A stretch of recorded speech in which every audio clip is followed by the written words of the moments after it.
Good afternoon, everyone, and thank you for jumping on today's call. I'm going to get right to it. We have UFC President Dana White with a special announcement. Dana? Thank you all for calling in on such short notice. I really appreciate it. Unfortunately, this isn't a good call. It's a bad call.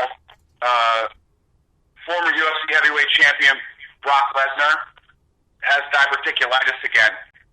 He spent all day yesterday over at the Mayo Clinic. Has gone through a bumper-to-bumper, I guess we'll call it, of tests. And, this thing acted up on him again.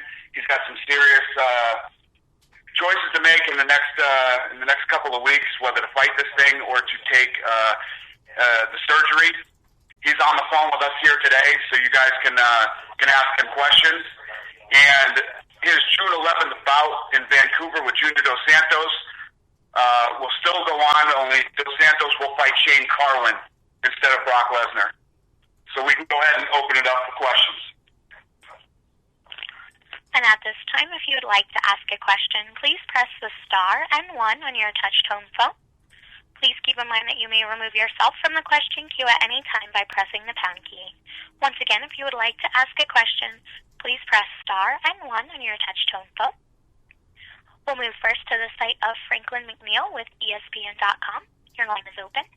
Yeah, my question for Brock. Brock, have you been feeling any physical change, or when did you become aware of the recurring illness? Well, let me start off by saying this. First and foremost, I want to thank the UFC, and I want to thank Mr. White, and I want to apologize to Junior Dos Santos at the Spike TV, and this is an unfortunate situation for me. I dodged a bullet about 2 years ago with diverticulitis. At that time, not knowing what the problem was, and dodged the bullet by not having the surgery. And diverticulitis is an illness that never goes away. It's something that I've dealt with since my first occurrence, and have been battling with it. It's just it's something that's in your colon for the rest of your life, and I've been able to maintain it to a point where it's tolerable, but I was able to go through 2 training camps, Shane Carwin and Cain Velasquez, and made it through those camps without having a bout or any symptoms. And I've been dealing with some symptoms for the last, I would say, 3 months. I felt a little bit while I was filming The Ultimate Fighter. And the only way to treat the symptoms is by getting on antibiotics and allowing the antibiotics to take its course and to fight the infection. And during the course of this training camp, I felt another infection, got another CT scan done on my stomach where it was visible inflation. And due to that, what it does to you, it didn't allow me to train to my full capabilities, and I was forced to make a decision to go back down to the doctor this week to figure out how far this thing was along, and what it does is it drains my entire body down. Basically, you've got an infection in your stomach, and all my resources went to fight this problem instead of rebuilding what I tore down in the gym. So it's not as serious as last time. It just didn't allow me to train the way I needed to train for a number 1 contenders bout.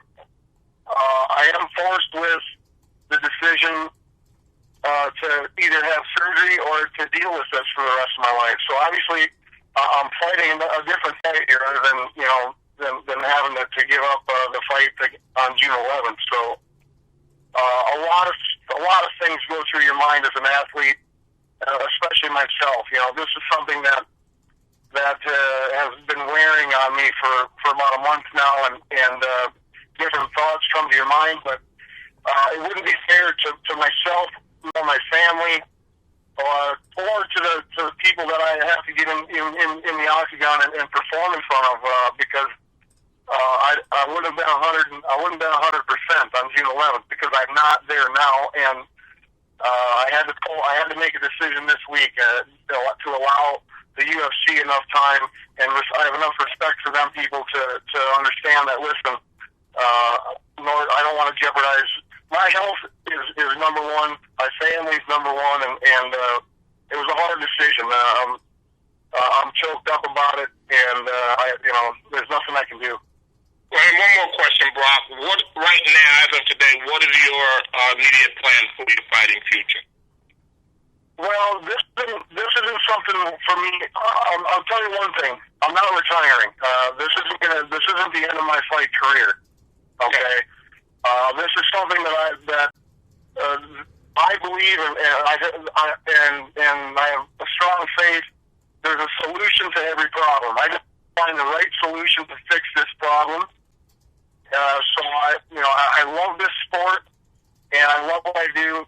This isn't the end of Brock Lesnar. This is a speed bump in the road, and trust me, I've incurred a lot of speed bumps throughout my career, and this is one of them. And instead of not facing the music, I'm here to tell everybody because I've been here before, and we want to make it known that I want to state that this is not an end of my career. Far from it. Okay, and best wishes to you, man. Thank you. And our next question will come from the site of Jose Rodriguez with Sun Media. Your line is now open. Hi, Brock. I guess my question is, last time you were dealing with this, it was a life or death situation that you were dealing with. You said this wasn't that serious. That's a fairly serious disease. I guess what's your own prognosis as to what happens? Well, I can just tell you my symptoms. It's just abdominal pain, and what happens to me is when I'm training, I don't have the recovery. Like my immune system is going to fight an infection inside of my stomach, and my whole immune system it runs me down. So because of what happened to me last time, I took it about 3 weeks farther than I should have, and didn't address the situation without antibiotics or those the right medication. So I didn't want to go down that road again. So there isn't a fight in the world that's more important than my health. This fight is more important to me than a physical fight. So that's where I'm at right now. You said you had some tough choices to make as to whether to try to deal with this, I guess, through antibiotics or through potentially surgery. Have you made a decision what you're doing with that? I haven't. Like I said, I went down to the Mayo Clinic yesterday. I was there for 14 hours yesterday, and met with doctors and CT scans and this, that, and the other thing, and we're trying to figure out. This is an illness that a lot of people have, but the one thing that's different, I'm not like a lot of people. I consider myself a top-notch elite athlete that has to push his body to other limits, and because of the stress that I put on my body in the training camp, it causes this thing to become active again and not agree with what I'm doing. So the only solution, I've been able to manage it for 2 years, and when I left the doctor's office 2 years ago, they wanted to do the surgery on me then, and Dr. Bruder, one of my doctors just saved me from doing that by giving me till the nth hour to enough time for the I had a hole in one of my diverticulitis, so it healed itself, and I was able to take the other road and to deal with it. But now I'm at another fork in the road to where, well, what do I do? So that's where I'm at right now. Great. Well, thank you for taking the time. Thanks for the announcement, and best of luck. Thank you. We'll move next to to the site of Kevin Aioli with Yahoo Sports. Your line is open. Hey, Brock, I'm sorry to hear about your illness, and I hope it clears up soon. I guess my question for you would be, what are the risks of surgery versus just, trying to manage it the way you have in the past? Well, that's something that we haven't even gotten that far. I got to follow up with my doctors and weigh the risks and the rewards, and right now, we just wanted to. I went down there yesterday to figure out the problem. We're waiting on a number of different tests to come back, and we haven't even had that conversation. Like, the first thing that came to my mind was like, I can't. From today to June 11th, I can't be well enough prepared to step in the octagon and face Junior DeSanto. So. That was the first thing that I had to address and pull out of this fight because it was just it didn't make any sense. I got 3 weeks of training camp and I'm nowhere where I need to be right now for number one contenders fight. So that was our first. I've got some more doctor's appointments to follow up with. I don't know the risks if there are any. Hopefully, it's got to be better than what I've been dealing with for the last 2 years. So I'm looking for the light at the end of the tunnel. Here is what I'm looking for. And Brock, did you feel like even though you had cleaned up your diet and done all these things, that you were not the same Brock that you were previously athletically because of the illness? I believe so. I believe that I haven't been that guy. Even on my comeback fight against Shane Carlin, I felt okay, but I would say that I was maybe 85-90%, and then the Velasquez fight was just pushing myself to another limit, and so I mean I told my wife and everybody else around me about a week ago, I'm sick and tired of being sick and tired, so. We got to find a solution to this. The fighter inside of me, the physical, the person that I am, doesn't want to back down from a fight. But let me tell you, my health and my family are more important than stepping in the octagon. So I don't care how much money you could put all the money in the world on it, But it's one thing I have found out through all this is that my family and my everybody, if you ain't got your health and your family, you don't have diddly squat. No doubt. Well, good luck, Brock. Thank you. Thank you. Our next question will come from the site of Dave Deber with Post Media News. Your line is open. Hi guys. Brock, having been through this once before, did you instantly recognize that just when something was off? You said that you haven't, been exactly back to yourself, but when things flared up, did you realize pretty quickly that, this could be the same issue coming back again? Well, yeah, I knew right away that I was feeling the same feelings, but you start lying to yourself and start looking at yourself in the mirror like, no, it can't be, because I'm doing. My diet has carried me this far, and I'm feeling okay. But there's always that somebody knocking on the door saying, this illness was something that has to be addressed. Okay. All right. Thanks, Brock. Dana, what did you think when you heard about this? Well, the first thing I said to him was, let's figure out. He was all bummed out about pulling out the fight. I said, don't worry about the fight. Let's figure out. Go to the doctors. Go talk, see what happens to the Mayo Clinic, and then we'll go from there. We've really just been taking it one step at a time. But yeah, I mean, it sucks. I'm glad he's okay. I'm glad it's not life threatening, and that he can, he's at the best place in the world to be to get it checked out, and we'll take it one day at a time. Okay. All right. Yeah, Dana Dana's first class on this thing. He was, he's always been first class with the health and well-being of his fighters, and he's a class act guy.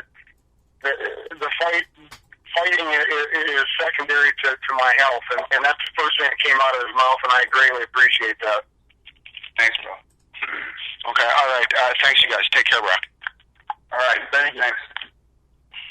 And we'll move next to the site of Jeff Wackenheim with Sports Illustrated. Your line is open. Hey, Brock. I'm sorry to hear about this. I know you sound very disappointed and wish you the best. I'm wondering about when you faced this last time and you came out of it, you talked about how you had to dramatically change your diet. And so you were doing something very foreign to you when you grew up eating, being a meat and potatoes guy, eating a lot more vegetables and so on. I'm wondering, how have you been able to maintain that? Have you been very disciplined and very strict with yourself about that? Have you slipped at all about that? Or do you feel like this is something that's gone beyond anything that having to do with your diet? That's what's so frustrating about this. When this thing first came back to bite me in the ass here, I've been just diligent about because listen, you can't be at this level. You can't be at a level and step in the oxygen. I take this is my life. I take this very seriously. It's not, if you ask anybody that's around me, I'm very professional when it comes to about my fight career, and I follow things. I haven't gotten to where I am today by not being dedicated, and so I've been very dedicated with my diet, and we've been doing different things and new things and things that have probably carried me this far, but you just don't see, like I had talked with the doctor, people don't push themselves to the limit with this disease. They can manage it, and so that's where I'm at. Okay. Well, good luck with it. Thank you. And we'll move next to the site of Neil Davidson with Canadian Press. Your line is open. Thank you. Brock, do you have a time frame for when you're going to make the decision? And two, sort of a related question, do you have all the information at your grasp at this stage between the two choices? No, I don't. That's why I don't know when I'll make a decision on this. We've got to explore both sides of the deal. I know the answer to the one side of it of trying to manage this thing and be an elite athlete. So that answers my question. So now I just got to open the other door to see what's behind it and see what the options are for the surgery. And when you are not training and doing all the pushing yourself as an elite athlete does, were you feeling okay? Well, yeah, but I mean, you got to understand, since I don't know, November of '09, since my first incident, January I started training for Shane Carlin, fought Shane Carlin. Then I started training for Cain Velasquez and fought Cain in October, and then so I've been able to manage it. This time, for some reason, it's just it didn't want me to get in the octagon June 11th for some reason. I don't know. So it didn't want to stay where it was supposed to stay, I guess. Well, good luck with it. We're all wishing you well. Thank you. And our next question will come from the site of Myron Medcalf with Star Tribune. Your line is open. Hey, Brock. Sorry to hear about the diverticulitis. I guess my question is, when you got it back 2 years ago, I mean, did doctors talk about just this possibly being a problem going forward? And was it something where you had to get periodic checkups to check on it, or what did they tell you initially about sort of the long-term effects of this disease? Well, it's something that just doesn't go away. My diet has carried me this far, Because if you remember back when ESPN, it was a miracle for me that I didn't have to have the surgery, and that's when I said, it's a miracle that I don't. Everything was back to normal. The diverticulitis, they never disappear. It's whether or not they become inflamed and infected, and that's the problem. So that's where I'm at. I felt the symptoms about 3 weeks ago, and I got on the antibiotics that are supposed to help manage this, and they didn't do its course, so I started a second course of antibiotics, and throughout this process, you got to understand that my body, I wasn't able to go to the gym and perform. There were days where I had to miss a workout just to get more rest so I could go in the next day. But when I went in the next day, I just didn't have enough energy to finish the workout or to be at the top of the game.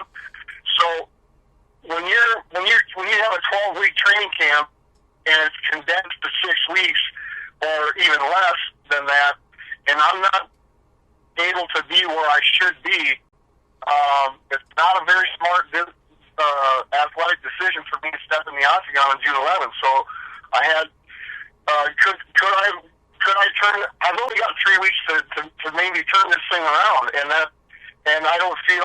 We just didn't feel like that. I can do that. So, and instead of putting my health and my career on the line, I've got to nip this in the bud. That's where I'm at. Thanks. And we'll move next to the site of Ariel Helwani with AOL. Your line is open. Hey, Brock. My best wishes to you. I'm just wondering if you've ever been introduced or talked to another athlete who has had to deal with this in the prime of their career. I don't know any other. I don't know any other athletes. This is something that's very rare for a guy in his 30s to even have. So the doctors I'm dealing with are used to dealing with 50-year-old men and older that have this problem.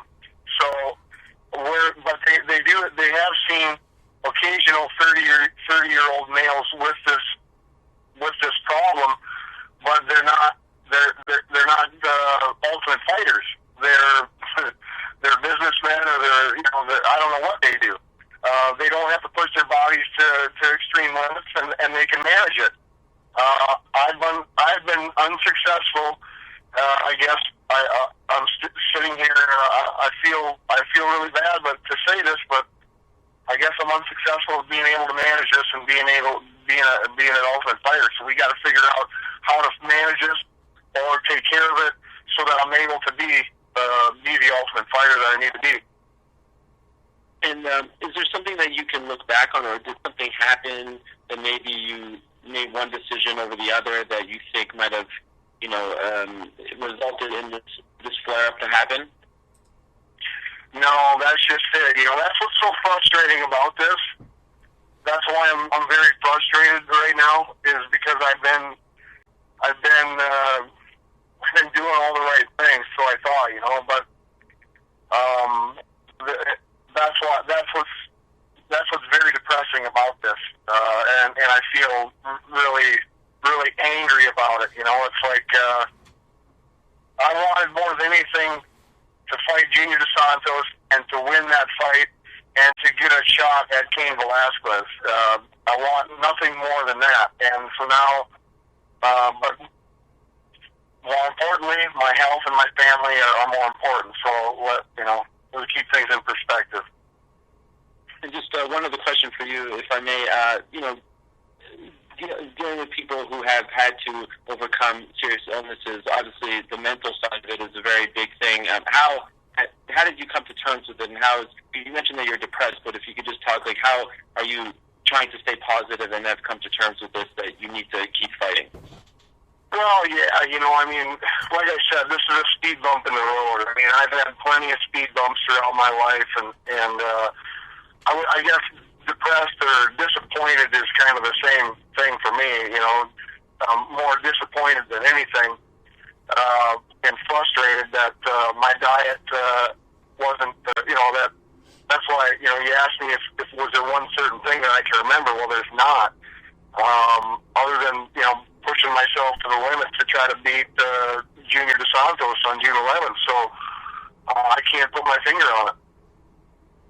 And just one quick one for Dana. You mentioned that Carwin is now fighting Junior Dos Santos. I was wondering if Carwin's opponent, Enemo, now has a new opponent. We don't yet. We'll figure that out, though. Thanks. Thank you. And we'll move next to the site of Ron Kruk with Inside MMA. Your line is open. Hey, Brock, best of luck in fighting the reoccurrence of diverticulitis. A question for you. If you do decide to have the surgery, do you know what that consists of and how long you would be out? I don't know. I don't. We haven't discussed that. I just wanted to. Most importantly, I went to Mayo Clinic to see, at what stage this was at, because I was scared that I didn't want to end up like I did the first time. So that's why we went down there and figure out, okay, it's I don't have any perforations in anything, and there's no emergency need to operate at this moment. So no, I don't. All I know is that there's a good success rate. Just by doing prior research after my first bout with it, I do know a little information on it, but this is something that we haven't discussed yet with the doctors. And you don't believe this to be career threatening? No, I don't foresee it to be. I really don't.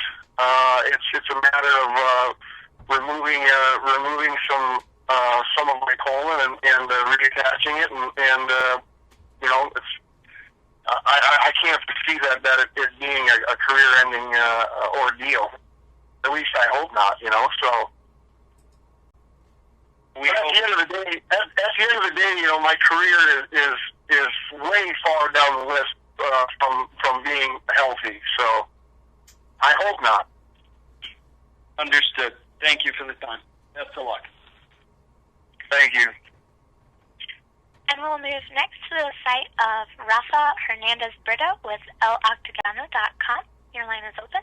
Thank you. Hey, Brock, I'm sorry to hear about your illness, and if people want proof about what a tough guy you are, being a diverticulosis patient myself, I just find it amazing how you are able to fight and go through all the training with diverticulitis, and also the fact that you just referred to the colon resection surgery like it's something like no big deal. But have you talked to your doctors of whether your regimen of training and the amount of punches that you receive in the abdomen, which is the area that is affected mostly by the diverticulitis, has it either accelerated your illness? Because it is clear you mentioned that even if you keep the diet that you're supposed to be keeping, and it still comes back like it has to you. And also, have they told you that, or have you discussed with them your work and what you do, and if it's either helping or making it worse? No, there was no concern prior to my first occurrence. That none of the doctors said that a shot to the abdomen is going to have any significant damage. So that's not a worry. I got to explore all the surgery, the different options, but I don't. At this moment in time, we haven't even explored that. But they didn't say. They never said back when I had my first occurrence that was a concern of theirs. Okay, thank you, Brock, and good luck. Thank you. This does conclude our question and answer session. I'd like to turn the call back over to Dana White for any closing remarks. Thank you all very much for calling in on such short notice. We appreciate it, and thanks, Brock, and good luck, buddy. I'll talk to you soon. Hey, thanks a lot. Thanks for all the support, everybody. I greatly appreciate it. All right, see ya.